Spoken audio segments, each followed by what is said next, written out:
ਬਾਦਲ ਦੇ ਨਾਲ ਕੋਈ ਵੀ ਆ ਜੇ ਉਹ ਬਾਦਲ ਦੀ ਮੁੱਠੀ ਚੋਂ ਬਾਹਰ ਨਹੀਂ ਜਾ ਸਕਦਾ, ਕੋਈ ਵੀ ਉਹਦੇ ਮੁਤਾਬਕ ਹੀ ਚੱਲੂਗਾ। ਜਦੋਂ ਤਾਂ ਮਦਦ ਦੀ ਲੋੜ ਆ ਉਹ ਤਾਂ ਪੰਜਾਬ ਨੂੰ ਭਜਦੇ ਆ, ਤੇ ਜਦੋਂ ਪੰਜਾਬ ਸਰਦਾਰੀ ਕਰਦਾ ਉਹਦੀ ਆਪਦੀ ਹੈ ਉਦੋਂ ਇਹਨਾਂ ਨੂੰ ਚੁੱਕਦਾ। ਤੇ ਖਾਲਸਾ ਕੌਮ ਗੁਰੂ ਨੇ ਸਾਜੀ ਹੈ, ਇਹ ਕਿਤੇ ਇਹ ਤਾਂ ਫਤਿਹ ਹੀ ਫਤਿਹ ਹੋਣੀ ਹੈ। ਇਹ ਬਥੇਰੀਆਂ ਕੋਸ਼ਿਸ਼ਾਂ ਕਰ ਚੁੱਕੇ ਪਹਿਲਾਂ ਵੀ, ਪਹਿਲਾਂ ਇੰਦਰਾ ਕਰਦੀ ਤੁਰ ਚਲ ਗਈ, ਨਹਿਰੂ ਵੀ ਤੁਰ ਗਿਆ, ਇਹ ਵੀ ਐਵੇਂ ਤੁਰ ਜਾਣੇ। ਕੋਈ ਲੀਡਰਸ਼ਿਪ ਚੰਗੀ ਨਾ ਹੋਣ ਕਰਕੇ ਹੁਣ ਤੱਕ ਪੰਜਾਬ ਨੇ ਬਹੁਤ ਸੰਤਾਪ ਹੋ ਗਿਆ।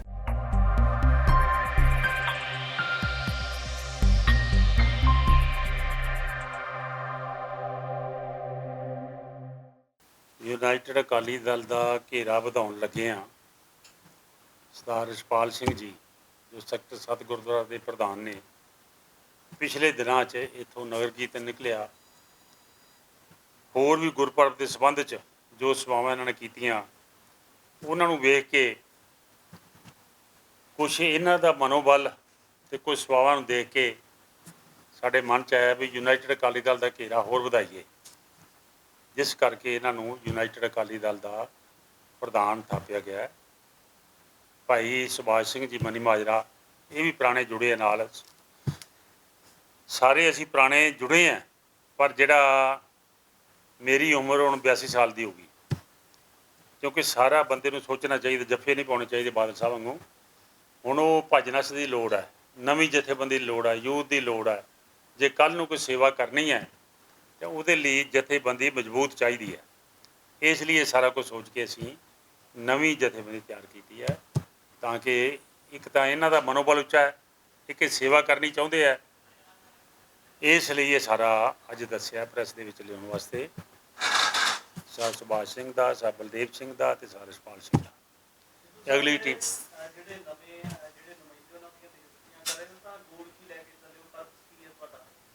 ਪਰਪਜ਼ ਤਾਂ ਬਹੁਤ ਵੱਡਾ ਹੈ। ਵੇਖੋ, ਖਾਲਸਾ ਪੰਥ ਦੇ ਅਸੀਂ ਕਰਜ਼ਾਈ ਹਾਂ ਗੁਰੂ ਸਾਹਿਬ ਦੇ। ਜੋ ਖਾਲਸੇ ਪੰਥ ਲਈ ਗੁਰੂ ਸਾਹਿਬ ਨੇ ਕੁਰਬਾਨੀਆਂ ਕੀਤੀਆਂ ਹੈ ਉਹ ਅਸੀਂ ਦੇਣ ਨਹੀਂ ਦੇ ਸਕਦੇ। ਅਤੇ ਜੋ ਸਾਡੀ ਹਾਲਾਤ, ਸਾਡੇ ਬੱਚੇ ਕਲੀਨ ਸ਼ੋਰ ਹੋ ਰਹੇ ਆ, ਸਿੱਖੀ ਪ੍ਰਫੁੱਲਤ ਨਹੀਂ ਹੋ ਰਹੀ, ਅਸੀਂ ਉਹਨੇ ਪਾਏਦਾਰ ਨਹੀਂ ਹੈ। ਭਾਵੇਂ ਪਿਛਲੇ ਜਾਂ ਸਾਥੋਂ ਪਹਿਲੇ ਜਹਦਰ ਲਾ ਲਓ ਜਾਂ ਅਕਾਲੀ ਦਲ ਲਾ ਲਓ, ਉਹ ਅਸੀਂ ਕੁਝ ਪ੍ਰਾਪਤੀ ਨਹੀਂ ਕਰ ਸਕੇ। ਅਤੇ ਮਨ ਨੂੰ ਰੋਸ ਆਉਂਦਾ, ਮਨ 'ਚ ਦੁੱਖ ਲੱਗਦਾ ਵੀ ਯਾਰ ਗੁਰੂ ਸਾਹਿਬ ਨੇ ਇੰਨੇ ਪਰਉਪਕਾਰ ਕੀਤੇ ਸਾਡੇ ਲਈ, ਅਸੀਂ ਕੀ ਕਰ ਰਹੇ ਹਾਂ।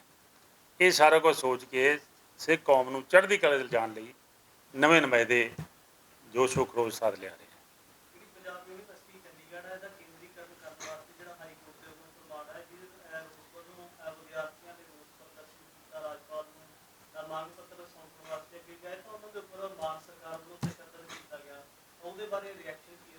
ਅਸੀਂ ਉਹਨਾਂ ਦੇ ਬਿਲਕੁਲ ਨਾਲ ਹਾਂ, ਉਹਨਾਂ ਨੂੰ ਮੈਸੇਜ ਦਿੱਤਾ ਵੀ ਅਸੀਂ ਨਾਲ ਹਾਂ।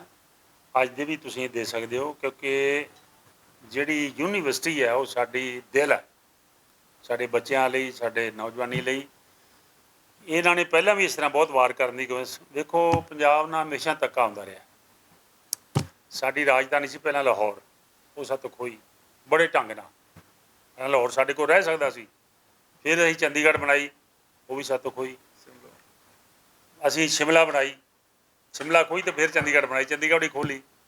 ਸੋ ਸਿੱਖਾਂ ਨਾਲ ਜ਼ਿਆਦਤੀਆਂ ਬਹੁਤ ਹੋ ਰਹੀਆਂ, ਅੰਦਰੋਂ ਮਨ 'ਚ ਉਹਨਾਂ ਦੇ ਕਾਲਾ ਪਾਣਾ।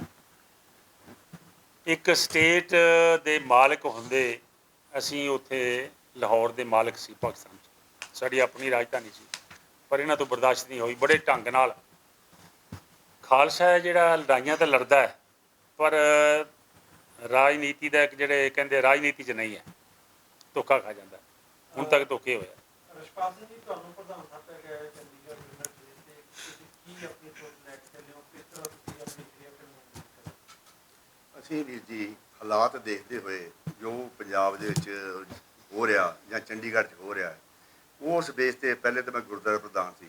ਇਹ ਦੇਖ ਕੇ ਇਹਨਾਂ ਦਾ ਹੌਸਲਾ ਦੇਖ ਕੇ ਇਹਨੇ ਬਜ਼ੁਰਗ ਸਰੀਰ ਹੋ ਕੇ ਵੀ ਕਿੰਨੀ ਪੰਜਾਬ ਵਾਸਤੇ ਔਰ ਪੰਜਾਬੀਅਤ ਵਾਸਤੇ ਜਾਂ ਇੱਥੇ ਆਪਣੇ ਯੂਨੀਵਰਸਿਟੀਆਂ ਜੋ ਵੀ ਆਪਣੇ ਹੁਣੇ ਤੁਹਾਨੂੰ ਦੱਸ ਚੁੱਕੇ ਨੇ ਸਾਰਾ ਕੁਛ, ਉਹਨਾਂ ਦੇ ਵੇਖ ਕੇ ਸਾਡਾ ਵੀ ਹੌਸਲਾ ਹੋ ਗਿਆ ਵੀ ਅਸੀਂ ਜਿਹੜੇ ਵੀ ਬਾਦਲ ਸਰਕਾਰ ਨੇ ਜਾਂ ਦੂਜੀਆਂ ਸਰਕਾਰਾਂ ਨੇ ਕੰਮ ਕੀਤੇ ਨੇ ਉਹਨੂੰ ਥੋੜ੍ਹਾ ਜਿਹਾ ਅੱਗੇ ਵਧਾਈਏ, ਚੰਗੇ ਕੰਮ ਕਰੀਏ ਕਿ ਪੁਰਾਣੇ ਕੰਮ ਛੱਡ ਕੇ ਅਗਲੀ ਨਵੀਂ ਜੋਸ਼ ਭਰੀਏ, ਨਵੀਂ ਪਨੀਰ ਦੇ ਵਿੱਚ।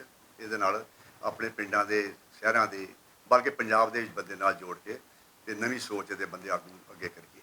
ਜਿਵੇਂ ਤੁਸੀਂ ਗੁਰਦੁਆਰਾ ਸਾਹਿਬ ਦੇ ਪ੍ਰਧਾਨ ਵੀ ਹੋ ਅਤੇ ਇਸ ਦੇ ਨਾਲ ਤੁਸੀਂ ਹੁਣ ਇੱਕ ਸਿਆਸੀ ਲੀਡਰਸ਼ਿਪ ਦੇ ਵਿੱਚ ਆ ਰਹੇ ਹੋ, ਯੂਨਾਈਟਿਡ ਅਕਾਲੀ ਦਲ ਜਿਹੜੀ ਅੱਗੇ ਸਿਆਸਤ ਦੇ ਵਿੱਚ ਬੈਠੀ ਹੈ, ਅਤੇ ਇਹ ਫਿਰ ਦੋਵੇਂ ਤੁਸੀਂ ਕਿਸ ਤਰ੍ਹਾਂ ਚਲਾਓ? ਦੇਖੋ ਜੀ, ਉਹ ਅਲੱਗ ਚੀਜ਼ ਹੈ, ਗੁਰਦੁਆਰੇ ਦੀ ਸੇਵਾ ਭਾਵਨਾ ਅਲੱਗ ਹੈ। ਇਹ ਦੋਵੇਂ ਕੋਈ ਵੱਖ ਨਹੀਂ ਗੀ। ਸਿਆਸਤ ਔਰ ਤੁਹਾਡਾ ਗੁਰੂ ਤਰ੍ਹਾਂ ਧਰਮ ਦਾ ਕੰਮ, ਇਹ ਕੋਈ ਅਲੱਗ ਚੀਜ਼ ਨਹੀਂ, ਇਹ ਇਕੱਠੇ ਹੀ ਚੱਲ ਰਹੇ ਸ਼ੁਰੂ ਤੋਂ ਗੁਰੂ ਹਰਗੋਬਿੰਦ ਸਿੰਘ ਟਾਈਮ ਦੇ ਇਕੱਠੇ ਚੱਲ ਰਹੇ ਆ। ਇਹਦੇ ਵਿੱਚ ਕੋਈ ਫਰਕ ਨਹੀਂ ਪਏਗਾ ਇਹ 'ਚ ਸੇਵਾ ਕਰਨ ਦੇ ਵਿੱਚ। ਜਿੰਨਾ ਚਿਰ ਰਾਜਨੀਤੀ ਧਰਮ ਦੇ ਥੱਲੇ ਰਹੇਗੀ, ਹਾਂਜੀ, ਉਹਨਾਂ ਚਿਰ ਰਾਜਨੀਤੀ ਪ੍ਰਫੁੱਲਤ ਹੋਊ ਤੇ ਧਰਮ ਵੀ ਪ੍ਰਫੁੱਲਤ ਹੋਊਗਾ। ਜਦੋਂ ਰਾਜਨੀਤੀ ਧਰਮ ਤੇ ਕਬਜ਼ਾ ਕਰ ਲੈਂਦੀ ਹੈ, ਉਦੋਂ ਸਾਰਾ ਨੁਕਸਾਨ ਹੁੰਦਾ, ਜਿਸ ਤਰ੍ਹਾਂ ਸਾਡਾ ਆਲਰੇਡੀ ਹੋਇਆ। ਪਹਿਲੇ ਧਰਮ ਫਿਰ ਰਾਜਨੀਤੀ। ਸ਼ਿਵਾ ਸਿੰਘ ਜੀ, ਤੁਸੀਂ ਕੀ ਕਹਿੰਦੇ ਹੋ, ਤੁਹਾਨੂੰ ਵੀ ਅਹੁਦੇਦਾਰੀ ਦਿੱਤੀ ਗਈ? ਦੇਖੋ ਵੀਰ ਜੀ, ਯੂਨਾਈਟਿਡ ਅਕਾਲੀ ਦਲ ਦਾ ਮੈਂ ਬਹੁਤ ਧੰਨਵਾਦ ਕਰਦਾ। ਪਹਿਲੇ ਤਾਂ ਸਰਦਾਰ ਗੁਰਨਾਮ ਸਿੰਘ ਸਿੱਧੂ ਸਾਹਿਬ, ਜੋ ਸਾਡੇ ਨਾਲ ਤਕਰੀਬਨ 22-23 ਸਾਲ ਤੋਂ ਜੁੜੇ ਹੋਏ ਨੇ। ਇਹਨਾਂ ਦੇ ਨੇਚਰ ਵੇਖ ਕੇ ਇਹ, ਕਿਉਂਕਿ ਇਹਨਾਂ ਨੇ ਆਪਣੀ ਕੌਮ ਦੀ ਖਾਤਰ, ਸਿੱਖ ਕੌਮ ਦੀ ਖਾਤਰ, ਗਰੀਬ ਬੱਚਿਆਂ ਦੀ ਖਾਤਰ, ਗਰੀਬ ਗੁਰੂ ਘਰਾਂ ਵਾਸਤੇ ਇਹ ਵੀ ਚੀਜ਼ਾਂ ਦੇਖਣ ਵਾਲੀਆਂ ਹੁੰਦੀਆਂ ਨੇ ਇਲਾਕੇ ਦੇ ਵਿੱਚ। ਉਹ ਇਹਨਾਂ ਦੇ ਦਿਲ ਵਿੱਚ ਇੰਨਾ ਪਿਆਰ ਤੇ ਸਤਿਕਾਰ ਹੈ ਉਹਨਾਂ ਦੇ ਵਾਸਤੇ, ਤੇ ਇਹਨਾਂ ਨੇ ਆਪਣੀ ਜੇਬ ਨੂੰ ਵੇਖਦੇ ਹੋਏ ਹਰ ਇੱਕ ਜੀਵ ਦੀ ਸੇਵਾ ਕੀਤੀ ਹੈ। ਕੋਈ ਰਾਤ ਨੂੰ ਭੁੱਖਾ ਆ ਗਿਆ ਤਾਂ ਉਹਨਾਂ ਨੂੰ ਅੰਨ ਵੀ ਛਕਾਇਆ। ਇਹਨਾਂ ਦੀਆਂ ਕਾਫੀ ਗੱਲਾਂ ਮੈਂ ਦੱਸ ਨਹੀਂ ਸਕਦਾ ਹੁਣ ਸਾਰੀਆਂ।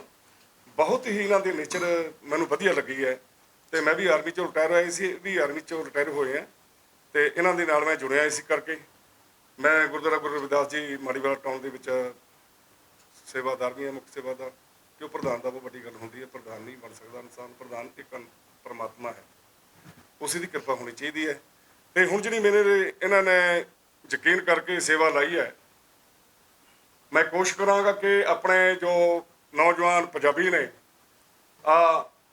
ਸਿੱਖ ਨੌਜਵਾਨ ਨੇ, ਆਪਣੇ ਸਾਡੇ ਗੁਰੂ ਘਰਾਂ ਨਾਲ ਧੱਕਾ ਹੋ ਰਿਹਾ, ਸਾਡੀ ਪੰਜਾਬੀ ਯੂਨੀਵਰਸਿਟੀ ਦੇ ਨਾਲ ਧੱਕਾ ਹੋ ਰਿਹਾ, ਬੱਚਿਆਂ ਦੀ ਪੜ੍ਹਾਈ ਵਾਸਤੇ ਧੱਕਾ ਹੋ ਰਿਹਾ, ਪੰਜਾਬ ਮਾਂ ਬੋਲੀ ਪੰਜਾਬੀ ਖੋਈ ਜਾ ਰਹੀ ਹੈ। ਹਰ ਇੱਕ ਪਾਸੇ ਨੂੰ ਆਪਾਂ ਕੋਸ਼ਿਸ਼ ਕਰਾਂਗੇ ਸਿੱਖੀ ਨੂੰ ਪ੍ਰਫੁੱਲਤ ਕਰਨ ਵਾਸਤੇ। ਅੰਮ੍ਰਿਤ ਪਾਨ ਦੀ ਵੀ ਸਾਡੇ ਨਾਲ ਸਰਦਾਰ ਬਲਵਿੰਦਰ ਸਿੰਘ ਜੀ ਬਹੁਤ ਵਧੀਆ ਇਨਸਾਨ ਨੇ, ਬਰੈਲ ਜੋ ਡਿਊਟੀ ਕਰਦੇ ਨੇ, ਉਹ ਵੀ ਸਾਡੇ ਨਾਲ ਸਹਿਯੋਗ ਦਿੰਦੇ ਨੇ। ਮੈਂ ਇੱਕ ਬੇਨਤੀ ਕਰਾਂਗਾ ਇਹਨਾਂ ਨੂੰ ਪ੍ਰਫੁੱਲਤ ਕਰਨ ਵਾਸਤੇ, ਜਿੰਨੇ ਵੀ ਚੰਡੀਗੜ੍ਹ ਦੇ ਤੇ ਪੰਜਾਬ ਦੇ ਨੌਜਵਾਨ ਨੇ, ਉਹਨਾਂ ਨੂੰ ਮੈਂ ਹੱਥ ਜੋੜ ਕੇ ਬੇਨਤੀ ਜ਼ਰੂਰ ਕਰਾਂਗਾ, ਜਿੱਥੇ ਕਿ ਮੇਰੀ ਬਾਤ ਜਾਂਦੀ ਹੋਏ, ਵੀ ਉਹ ਸਾਡਾ ਸਹਿਯੋਗ ਕਰਨ, ਤਾਂ ਕਿ ਸਾਡੀ ਕੌਮ ਅੱਗੇ ਵੱਧ ਸਕੇ ਤੇ ਅਸੀਂ ਆਪਣੇ ਬੱਚਿਆਂ ਦਾ ਭਵਿੱਖ ਚੰਗਾ ਬਣਾ ਸਕੀਏ। ਰਾਜਨੀਤੀ ਕੋਈ ਮਾੜੀ ਚੀਜ਼ ਨਹੀਂ ਹੈ, ਪਰ ਉਸ ਨੂੰ ਚੰਗੇ ਪਾਸੇ ਲਾਇਆ ਜਾਏ, ਇਹ ਮੇਰੀ ਬੇਨਤੀ। ਸਿੱਧੂ ਸਾਹਿਬ, ਪੰਥਕ ਰਾਜਨੀਤੀ ਦੇ ਨਾਲ ਜੁੜਿਆ ਸਵਾਲ ਹੈ ਕਿ ਜੇ ਆਪਾਂ ਸੰਗਰੂਰ ਜ਼ਿਮਨੀ ਚੋਣਾਂ ਦੀ ਗੱਲ ਕਰੀਏ ਤਾਂ ਇੱਕ ਪਾਸੇ ਮਾਨ ਸਾਹਿਬ ਨੇ ਤੇ ਇੱਕ ਪਾਸੇ ਸ਼੍ਰੋਮਣੀ ਅਕਾਲੀ ਦਲ ਬਾਦਲ ਵੱਲੋਂ ਬੀਬੀ ਕਮਲਜੀਤ ਕੌਰ ਨੂੰ ਉਤਾਰਿਆ। ਤੁਸੀਂ ਦੋਨਾਂ ਵਿੱਚੋਂ ਕਿਸੇ ਦਾ ਸਮਰਥਨ ਕਰ ਰਹੇ ਹੋ? ਅਸੀਂ ਮਾਨ ਸਾਹਿਬ ਦਾ ਕਰਾਂਗੇ, ਜੋ ਪੰਥਕ ਹੈ ਔਰ ਜੋ ਲੋਕ ਚਾਹੁੰਦੇ ਵੀ ਹੈ, ਧਿਆਨ ਵੀ ਕਰਦੇ ਆ। ਤੇ ਬਾਦਲ ਦੇ ਹਾਲਾਤ ਅਸੀਂ ਵੇਖੀਏ ਜੋ ਕੁਛ ਹੈ, ਕਿਉਂਕਿ ਜੋ ਉਹਦੇ ਪਿੱਛੇ ਕਰੈਕਟਰ ਬਾਰੇ ਸਾਰਾ ਜਾਣਦੇ ਆ, ਇਸ ਲਈ ਉਧਰ ਹੀ ਪ੍ਰੈਫਰ ਕਰਾਂਗੇ। ਬੀਬੀ ਕਮਲਜੀਤ ਕੌਰ ਨੂੰ ਮਿਲਣ ਵਾਸਤੇ ਪਹਿਲਾਂ ਤਾਂ ਉਹਨਾਂ ਨੇ ਚੋਣ ਲੜਨ ਤੋਂ ਇਨਕਾਰ ਕੀਤਾ ਸੀ, ਬਾਅਦ ਵਿੱਚ ਸ਼੍ਰੋਮਣੀ ਅਕਾਲੀ ਦਲ ਦੇ ਲੀਡਰ ਉਹਨਾਂ ਦੇ ਘਰ ਦੇ ਵਿੱਚ ਗਏ ਤਾਂ ਜਿਵੇਂ ਉਹਨਾਂ ਨੇ ਜਾ ਕੇ ਬੀਬੀ ਨੂੰ ਘਰ ਜਾ ਕੇ ਮਨਾਇਆ, ਤੇ ਤੁਸੀਂ ਵੀ ਉਹਨਾਂ ਦੇ ਨਾਲ ਗੱਲਬਾਤ ਕੀਤੀ ਕਿ ਚੋਣ ਜਿਹੜੀ ਸਾਨੂੰ ਇਕੱਠਿਆਂ ਹੋ ਕੇ ਲੜਨੀ ਚਾਹੀਦੀ? ਨਹੀਂ, ਇਸ ਤਰ੍ਹਾਂ ਹੈ ਵੀ ਬਾਦਲ ਨੂੰ ਤੁਸੀਂ ਜਾਣਦੇ ਹੀ ਹੋ ਕਿ ਬਹੁਤ ਡੂੰਘਾ ਉਹਦਾ ਅੰਤ ਪਾਉਣਾ, ਉਹਦੀਆਂ ਕਿੱਥੋਂ ਤੱਕ ਚੱਲਦੀਆਂ, ਇਹ ਤਾਂ ਬਹੁਤ ਪਹਿਲਾਂ ਤੋਂ ਉਹਨਾਂ ਦਾ ਕੀਤਾ ਸੀ, ਇਸ ਲਈ ਉੱਥੇ ਜਾਣ ਦਾ ਮਕਸਦ ਨਹੀਂ ਸੀਗਾ। ਮਾਨ ਸਾਹਿਬ ਪਹਿਲਾਂ ਅਨਾਉਂਸ ਕਰੀ ਬੈਠੇ ਸੀ ਵੀ ਅਸੀਂ ਲੜਨੀ ਹੈ, ਤੇ ਉਹ ਪੰਥਕ ਬੰਦਾ ਹੈ, ਪੰਥਕ ਬੰਦੇ ਨੇ ਬਾਦਲ ਦੇ ਨਾਲ ਕੋਈ ਵੀ ਆ ਜੇ, ਉਹ ਬਾਦਲ ਦੀ ਮੁੱਠੀ ਚੋਂ ਬਾਹਰ ਨਹੀਂ ਜਾ ਸਕਦਾ, ਕੋਈ ਵੀ ਉਹਦੇ ਮੁਤਾਬਕ ਹੀ ਚੱਲੂਗਾ, ਤੇ ਇਸ ਲਈ ਮਤਲਬ ਹੀ ਕੋਈ ਨਹੀਂ ਉਹਦਾ ਮਦਦ ਕਰਨ ਦਾ। ਸਿੱਧੂ ਸਾਹਿਬ ਜੀ, ਪੰਜਾਬ ਦੀ ਰਾਜਧਾਨੀ ਚੰਡੀਗੜ੍ਹ ਦਾ ਗੀਤ ਸ਼ਾਹ ਆਇਆ ਸੀ ਉਰੇ, ਇੱਥੇ ਜਿਹੜੇ ਕੇਂਦਰੀ ਕਾਨੂੰਨ ਜਿਹੜੇ ਇੱਥੇ ਉਹਦਾ ਇਹ ਤਾਂ ਅਸੀਂ ਵਿਰੋਧ ਕੀਤਾ ਸੀ, ਉਦੋਂ ਵੀ ਵਿਰੋਧ ਕੀਤਾ। ਹਾਂ, ਧਰਨੇ ਧੁਰਨੇ ਉਹ ਜੀ ਅਜੇ ਨਹੀਂ ਗੱਲ ਹੋਈ, ਪਰ ਪ੍ਰੈਸ 'ਚ ਸਾਰਾ ਵਿਰੋਧ ਕੀਤਾ ਵੀ ਇਹਦਾ ਤਕਰੀਬਨ ਸਾਰਿਆਂ ਨੇ ਵਿਰੋਧ ਕੀਤਾ ਜੋ ਅਨਾਉਂਸ ਕਰ ਗਿਆ ਸੀ। ਹੁਣ ਤਾਂ ਥੋੜ੍ਹੀ ਪੁਰਾਣੀ ਗੱਲ ਹੋ ਗਈ ਇਹਨਾਂ ਦੀ, ਇਹ ਇਕੱਲੀ ਹੋਣ ਵਾਲੀ ਨਹੀਂ, ਇਹ ਹਮੇਸ਼ਾ ਹੀ ਹੜੱਪਣਾ ਚਾਹੁੰਦੇ ਆ। ਪੰਜਾਬ ਇਹਨਾਂ ਦੇ ਬਹੁਤ ਚੁਭਦਾ ਹੈ, ਜਦੋਂ ਤਾਂ ਮਦਦ ਦੀ ਲੋੜ ਆ ਉਹ ਤਾਂ ਪੰਜਾਬ ਨੂੰ ਭਜਦੇ ਆ, ਤੇ ਜਦੋਂ ਪੰਜਾਬ ਸਰਦਾਰੀ ਕਰਦਾ ਉਹਦੀ ਆਪਦੀ ਹੈ, ਉਦੋਂ ਇਹਨਾਂ ਨੂੰ ਚੁਭਦਾ ਹੈ। ਇਹ ਇਕੱਲੇ ਅਮਿਤ ਸ਼ਾਹ ਦੇ ਨਹੀਂ, ਸਾਰਿਆਂ ਦੇ ਇਹ ਬੜਾ ਹਜਮ ਨਹੀਂ ਹੋ ਰਿਹਾ। ਖਾਲਸਾ ਕੌਮ ਤੇ ਖਾਲਸਾ ਕੌਮ ਗੁਰੂ ਨੇ ਸਾਜੀ ਹੈ, ਇਹ ਕਿਤੇ ਇਹ ਤਾਂ ਫਤਿਹ ਹੀ ਫਤਿਹ ਹੋਣੀ ਹੈ। ਇਹ ਬਥੇਰੀਆਂ ਕੋਸ਼ਿਸ਼ਾਂ ਕਰ ਚੁੱਕੇ ਪਹਿਲਾਂ ਵੀ, ਪਹਿਲਾਂ ਇੰਦਰਾ ਕਰਦੀ ਤੁਰ ਚਲ ਗਈ, ਨਹਿਰੂ ਵੀ ਤੁਰ ਗਿਆ, ਇਹ ਵੀ ਐਵੇਂ ਤੁਰ ਜਾਣੇ ਆ। ਪੰਜਾਬ ਦੀ ਰਾਜਧਾਨੀ ਚੰਡੀਗੜ੍ਹ ਰਹੇਗੀ ਜਾਂ ਕੁਝ ਕਰ ਲੈਣੇ ਹੋਣੀ ਹੋਣੀ ਹੈ। ਅਜੇ ਜੋ ਸੱਚ ਤੇ ਸੁੱਚ ਦਾ ਪਹਿਰਾ ਹੋ ਗਿਆ ਨਾ, ਅਜੇ ਅਸੀਂ ਪੂਰੇ ਆਪਦੇ ਵਚਨਾਂ ਤੇ ਪੱਕੇ ਨਹੀਂ ਆ ਖਾਲ। ਜਿਵੇਂ ਜੋ ਪਿਛਲਾ ਰਾਜ ਦੇਖ ਲਓ ਤੁਸੀਂ ਕੀ ਹੋਇਆ, ਇਹ ਤਾਂ ਬਾਦਲ ਸਾਹਿਬ ਨੇ ਕਰਾਉਣਾ ਸੀ, ਜਿਹਦੀ ਉਹ ਕਹਿੰਦੇ ਸੀ ਵੀ ਅਸੀਂ ਮਾਵਾਂ ਧੀਆਂ ਦਾ ਰਿਸ਼ਤਾ ਹੈ। ਬਾਦਲ ਸਾਹਿਬ ਤੇ ਹਮੇਸ਼ਾ ਕਹਿੰਦੇ ਸੀ, ਉਹ ਨਹੀਂ ਕਰਾ ਸਕਿਆ ਕਿਉਂਕਿ ਉਹਦੀ ਬਦਰੀਤ ਸੀ। ਪਰ ਅਸੀਂ ਚਾਹਾਂਗੇ, ਕਰਾਵਾਂਗੇ। ਜਿਸ ਤਰ੍ਹਾਂ ਯੂਨਾਈਟਿਡ ਅਕਾਲੀ ਦਲ ਪ੍ਰਫੁੱਲਤ ਹੋਏਗਾ, ਗੁਰੂ ਮਹਾਰਾਜ ਦੀ ਕਿਰਪਾ ਨਾਲ ਜ਼ਰੂਰ ਕਰਾਂਗੇ। ਸਿੱਧੂ ਸਾਹਿਬ, ਇੱਕ ਪੰਥਕ ਰਾਜਨੀਤੀ ਦੇ ਵਿੱਚ ਮੁੱਖ ਮੁੱਦਾ ਰਹਿੰਦਾ, ਅਕਾਲੀ ਦਲ ਵੀ ਇਹ ਤਰਕ ਦਿੰਦਾ ਹੈ ਕਿ ਬੰਦੀ ਸਿੰਘਾਂ ਦੀ ਰਿਹਾਈ ਨੂੰ ਲੈ ਕੇ ਹੁਣ ਵੀ ਬੀਬੀ ਕਮਲਜੀਤ ਕੌਰ ਦੇ ਰਾਹੀਂ ਇਹ ਤਰਕ ਦਿੱਤਾ ਜਾ ਰਿਹਾ ਚੋਣ ਪ੍ਰਚਾਰ ਦੌਰਾਨ। ਤੁਹਾਨੂੰ ਕੀ ਲੱਗਦਾ ਕਿ ਜਿਹੜੀ ਬੰਦੀ ਸਿੰਘਾਂ ਦੀ ਰਿਹਾਈ ਹੈ, ਭਾਵੇਂ ਉਹ ਸਜ਼ਾਵਾਂ ਪੂਰੀਆਂ ਕਰ ਚੁੱਕੀ ਹੈ, ਤਾਂ ਉਹਨਾਂ ਦੀ ਰਿਹਾਈ ਕਿਵੇਂ ਕਰਵਾਈ ਜਾ ਸਕਦੀ ਹੈ? ਅਸਲ 'ਚ ਨਾ ਇਹ ਜੋ ਬਾਦਲ ਕੇ ਕਰਦੇ ਆ, ਜੋ ਜਿਵੇਂ ਸੁਖਬੀਰ ਨੇ ਉੱਥੇ ਕੀਤਾ, ਇਹਨਾਂ ਪਰ ਨਿਰਾ ਪਖੰਡ ਹੈ। ਜਦੋਂ ਇਹਨਾਂ ਦੀ ਸਰਕਾਰ ਸੀ ਉਦੋਂ ਵਿੱਚ ਸੀ, ਉਦੋਂ ਅਸੀਂ ਮੋਰਚਾ ਲਾਇਆ ਮੋਹਾਲੀ। ਉਹ ਵਿਚਾਰਾ ਹਰਿਆਣੇ ਵਾਲਾ ਉਸ ਦੇ ਕਰਕੇ ਸ਼ਹੀਦੀ ਪਾ ਕੇ ਗਿਆ। ਤੁਹਾਨੂੰ ਯਾਦ ਹੋਣਾ, ਤੁਹਾਨੂੰ ਤਾਂ ਯਾਦ ਆ, ਮੋਢੀ ਸੀਗੇ। ਮੋਹਾਲੀ ਅਸੀਂ ਘੱਟ ਤੋਂ ਘੱਟ 1 ਸਾਲ ਮੋਰਚਾ ਚੱਲਿਆ। ਬਹੁਤ ਸੰਗਤਾਂ ਨੇ ਸਹਿਯੋਗ ਦਿੱਤਾ। ਬੰਦੀ ਸਿੰਘਾਂ ਦੀ ਰਿਹਾਈ ਵਾਸਤੇ ਬਾਦਲ ਨੂੰ ਵੀ ਮਿਲੇ। ਇਹਨਾਂ ਵੀ ਜਿਹੜੇ ਬੜੈਲ ਜੇਲ੍ਹ 'ਚ ਸੀ ਉਹਨਾਂ ਦੀ ਛੁੱਟੀ ਲਾਊ ਕਰਤੀ ਇਹਨਾਂ ਨੇ, ਨਹੀਂ ਅੱਗੇ ਵਿਚਾਰੇ ਬਾਹਰ ਹੀ ਨਹੀਂ ਸੀ ਆਉਂਦੇ। ਕੁਛ ਸਾਡਾ 2-3 ਬੰਦੇ ਰਿਹਾ ਕਰਾ ਸਕੇ, ਅਸੀਂ ਜ਼ਿਆਦਾ ਨਹੀਂ। ਪਰ ਉਹ ਤੋਂ ਬਾਅਦ ਜਿਹੜਾ ਲੁਧਿਆਣੇ ਨੂੰ ਪਿਆ ਵਿਚਾਰਾ ਬਜ਼ੁਰਗ ਸੂਰਜ ਸਿੰਘ ਖਾਲਸਾ, ਉਹ ਅਜੇ ਵਿੱਚੇ ਪਿਆ। ਸੋ ਇਹ ਤਾਂ ਬਦਨੀਤ ਸੀ ਬਾਦਲ। ਇਹ ਜੇ ਕੰਮਾਂ ਵਾਸਤੇ ਤਾਂ ਕੀ ਇਹਨੂੰ ਕਹੀਏ, ਬਜ਼ੁਰਗ ਨੂੰ ਗਾਲਾਂ ਕੱਢੀ ਚੰਗੇ ਲੱਗਦੇ। ਜੇ ਇਹ ਅਕਲਮੰਦ ਹੁੰਦੇ ਜਾਂ ਸਿਆਣੇ ਹੁੰਦੇ ਜਾਂ ਕੌਮ ਦਾ ਦਰਦ ਹੁੰਦਾ, ਜਾਂ ਇਹਨਾਂ ਦੇ ਕੋਈ ਬੰਦੀ ਸਿੰਘ ਵਿਚਾਰੇ, ਉਹਨਾਂ ਨੇ ਕੋਈ ਕਤਲ ਤਾਂ ਕੀਤੇ ਨਹੀਂ ਸੀ। ਜਿਹਨੇ ਖਾਲਸੇ, ਜਿਵੇਂ ਮੈਂ ਗੱਲ ਕੀਤੀ, ਕੱਲ੍ਹ ਨੂੰ ਇੰਟੈਲੀਜੈਂਸ ਨੋਟ ਕਰੂ, ਯਾਰ ਉਹ ਆ ਇਸ ਤਰ੍ਹਾਂ ਚੱਕ ਕੇ ਮੈਨੂੰ ਮਾਰ ਦੇਣਗੇ। ਇਸ ਤਰ੍ਹਾਂ ਦੇ ਉਹ ਬੰਦ ਕੀਤੇ ਆ। ਹੋਰ ਕੋਈ ਉਹਨਾਂ ਨੇ ਕ੍ਰਾਈਮ ਨਹੀਂ ਕੀਤਾ। ਚਲੋ ਵਾਰਿਅਰ ਹੀ ਹੈ, ਉਹ ਵੀ ਬਾਦਲ ਦੀ ਉਂਗਲ ਹੈ। ਵਾਰਿਅਰ ਨੂੰ ਮਿਲ ਕੇ ਆਇਆ ਬਹੁਤ, ਇੱਥੇ ਬੜੈਲ ਵੀ ਇਕੱਠੇ ਰਹੇ ਸੀ, ਉੱਥੇ ਮਿਲ ਕੇ ਆਇਆ। ਸਾਰੀ ਆਪਦੀ ਸ਼ਰਾਰਤ ਸੀ ਇਹਦੀ, ਭੜਕਾਓ ਇਹਨੂੰ, ਚੱਕੋ ਇਹਨੂੰ, ਕਰਵਾਇਆ ਆਪ ਤੇ ਪਿੱਛੋਂ ਬਸ ਉਹਦੀ। ਸੋ ਇਹ ਲੀਡਰਸ਼ਿਪ ਚੰਗੀ ਨਾ ਹੋਣ ਕਰਕੇ ਹੁਣ ਤੱਕ ਪੰਜਾਬ ਨੇ ਬਹੁਤ ਸੰਤਾਪ ਹੋ ਗਿਆ। ਅਸੀਂ ਕੋਸ਼ਿਸ਼ ਕਰਾਂਗੇ ਉੱਪਰਲੇ ਲੈਵਲ 'ਤੇ ਵੀ ਇੱਕ ਵੱਡੀ ਧਿਰ ਨੂੰ ਇਕੱਠਾ ਕਰੀਏ। ਜਿਸ ਤਰ੍ਹਾਂ ਸਾਡੀ ਅੰਮ੍ਰਿਤਸਰ ਪਿੱਛੇ ਮੀਟਿੰਗ ਹੋਈ ਆ, ਉੱਥੇ ਸਾਰੀਆਂ ਪੰਜਾਬ ਦੀਆਂ ਬੁੱਧੀਜੀਵੀ, ਸ਼ਾਇਦ ਤੁਸੀਂ ਪੇਪਰਾਂ 'ਚ ਪੜ੍ਹਿਆ, ਸਾਰੇ ਬੁੱਧੀਜੀਵੀ ਇਕੱਠੇ ਹੋਏ ਸੀ, ਬਗੈਰ ਇਹ ਆਪਣੇ ਇਹਨਾਂ ਅਕਾਲੀਆਂ ਤੋਂ। ਉਹ ਵਿਉਂਤਬੰਦੀ ਚੱਲ ਰਹੀ ਹੈ। ਹੁਣ ਵੀ ਇੱਥੇ ਫਤਿਹਗੜ੍ਹ ਸਾਹਿਬ 10-12 ਤਰੀਕ 2 ਦਿਨ ਦਾ ਪ੍ਰੋਗਰਾਮ ਹੈ, ਉਹ ਤੁਹਾਨੂੰ ਸਾਰਿਆਂ ਚਾਨਣ ਹੋ ਜਾਊਗਾ। ਤੁਹਾਡੇ ਕਹਿਣ ਦਾ ਮਤਲਬ ਗਿਆਨ ਸਿੰਘ ਦਾ ਕਤਲ ਬਾਦਲ ਨੇ ਕਰਾਇਆ ਜੀ? ਬਿਲਕੁਲ, ਹਵਾਰੇ ਨੇ ਆਪ ਦੱਸਿਆ ਸਾਰੀ ਗੱਲ, ਉਂਗਲ ਇਸੇ ਦੀ ਸੀ।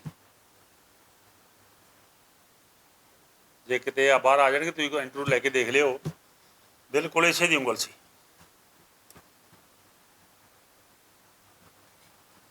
ਕਿਉਂਕਿ ਉਹ ਰਹਿੰਦਾ ਫਿਰ ਗੱਦੀ ਨਹੀਂ ਸੀ ਆਉਣੀ ਇਹਦੇ ਕੋਲ ਛੇਤੀ।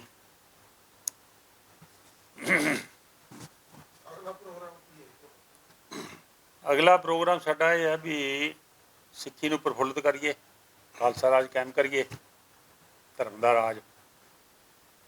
ਬੇਸ਼ੱਕ ਸਾਡੇ ਵੱਡਿਆਂ ਨੇ ਬਹੁਤ ਮੱਲਾਂ ਮਾਰੀਆਂ, ਬਹੁਤ ਕੁਰਬਾਨੀਆਂ ਕੀਤੀਆਂ, ਪਰ ਅਸੀਂ ਉਹਨਾਂ ਦਾ ਕੋਈ ਬਦਲ ਨਹੀਂ ਦੇ ਸਕੇ ਹੁਣ ਤੱਕ।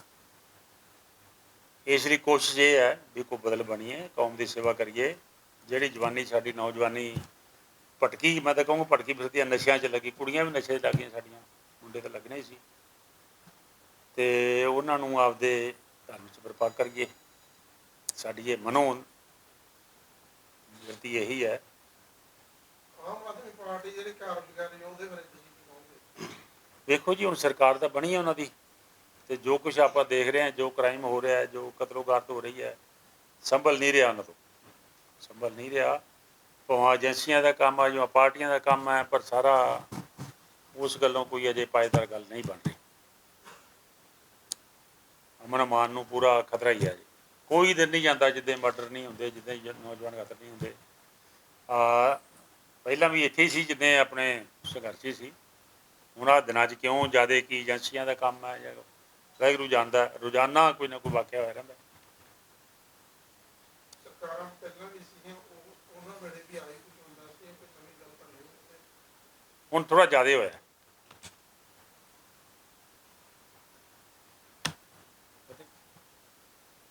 ਵਾਹਿਗੁਰੂ ਜੀ ਕਾ ਖਾਲਸਾ, ਵਾਹਿਗੁਰੂ ਜੀ ਕੀ ਫਤਿਹ।